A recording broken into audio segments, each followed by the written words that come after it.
When it comes to menaces in fiction, these two are some of the first characters to pop up in my head. What would happen if Homelander, the strongest weapon Vought has ever made, was tasked with the challenge to put away Yujiro Hanma, the strongest creature alive?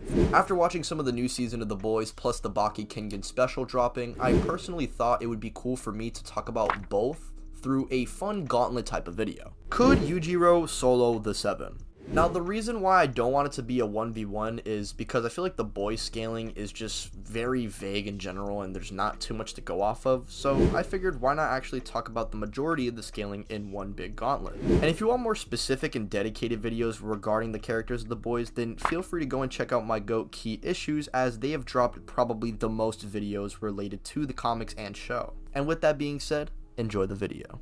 Now, recently, I've been talking a lot about baki scaling, so I'm going to start off with the boys section of the video.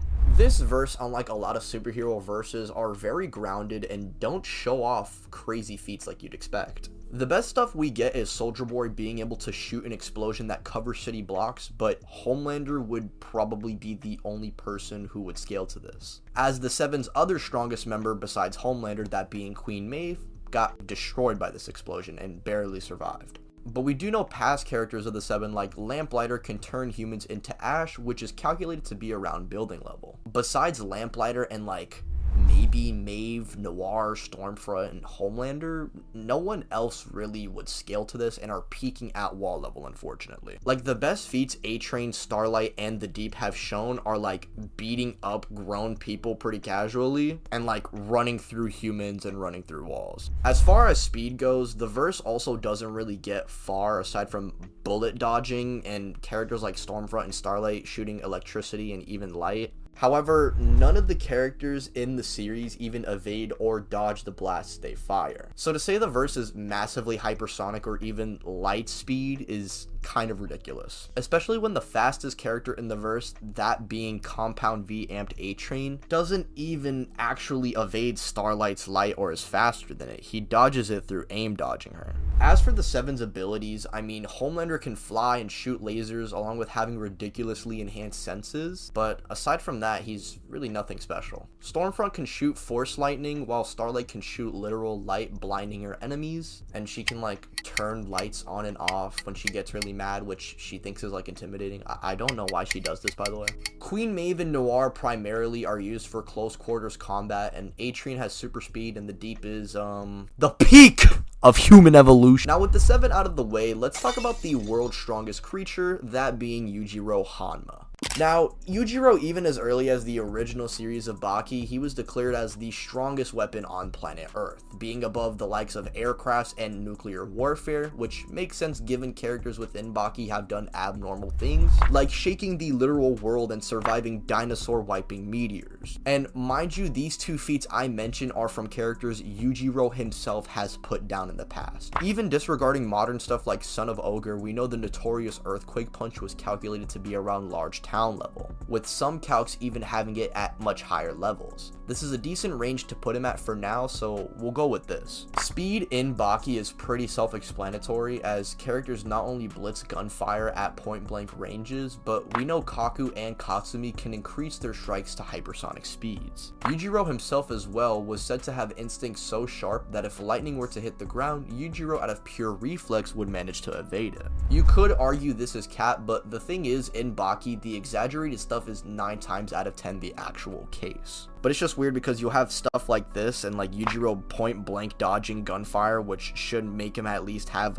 hypersonic speeds. But then we'll have stuff like, oh yeah, Yujiro's fastest attack is as fast as a locomotive, or like some like stupid shit. It's really annoying and it may seem like I'm pick and choosing, but honestly, I'm going with what's most consistent, as not only do we have the statements of the lightning and hypersonic stuff, but in universe, we actually do see this getting expanded upon, like for example with Kaku and Katsumi being able to reach hypersonic speeds without using their entire body as a joint. And we see Katsumi eventually just increasing this ability to above and beyond. So I do think saying that Yujiro is like subsonic in terms of speed is crazy downplay, and consistently he should be reaching those high hypersonic tiers. Lastly, we have the strongest creature's abilities, which in my opinion are Yujiro's deadliest attribute.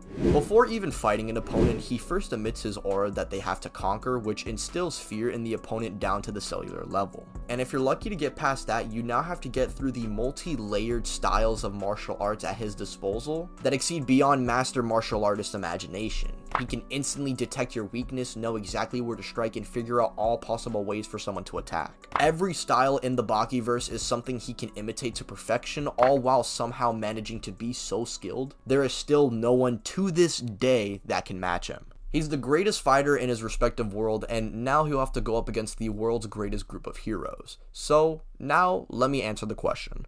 Could the 7 kill Yujiro? Fuck no. The best actual feat that's shown in the boys is unironically weaker than the earthquake that Yujiro's aura was able to make. So nothing the 7 would throw would actually do anything. The only way it's possible for the 7 to actually harm Yujiro would be for me to take this statement of Homelander being the strongest weapon on the planet at face value, meaning he's above nuclear bombs. But Yujiro in some of his weakest states already have statements like this. And some of you might be wondering, what do you mean weakest states? Well, it's actually a thing in the Baki universe and firmly established that Yujiro gets stronger every single day. Meaning if Homelander is at best comparable to like this like earthquake punch Yujiro, then it literally wouldn't matter, as Yujiro by the time of Son of Ogre would just one-shot that version of him with ease. Maven Noir can't really do anything as they have basic mastery of close quarters combat, which Yujiro has like infinite layers of above unironically. Characters like Doppo close the infinite gap in skill that he was trying to close for so long just for Shibukawa to fold him. And this is the same Shibukawa who is inferior to Maximum Tournament Baki, and obviously Yujiro is still the strongest creature, and is above anything in the Maximum Tournament by a good margin. The Deep's aura, unfortunately, is not as potent as Yujiro's, and A-Train's whole thing is super speed, but Yujiro unironically moves faster than him. And knowing how A-Train is, he's probably going to be the first one dead on some Omni-Man and Red Rush shit. I feel like as well, if the 7 tried to jump somebody who's like way more skilled and is like way stronger than them, I don't think they would have an Avengers type reaction where they would lock in and actually perform very well together. Remember, the 7 absolutely hate each other. Like, unironically, Yujiro could take advantage of the 7's bad teamwork, and he probably could just like reflect some of their attacks at the other members and make them kill each other. And if all of that didn't convince you enough, let me ask you again. What are they going to do when Yujiro just flexes and makes their very cells crumble? Like they're actually, unironically, they're just going to cry. The narrator is going to come in talking about the 7's enhanced senses allowed them to further understand how weak they were to the strongest creature alive, or some bullshit, and Yujiro is going to catch the W. You're still here. It's over.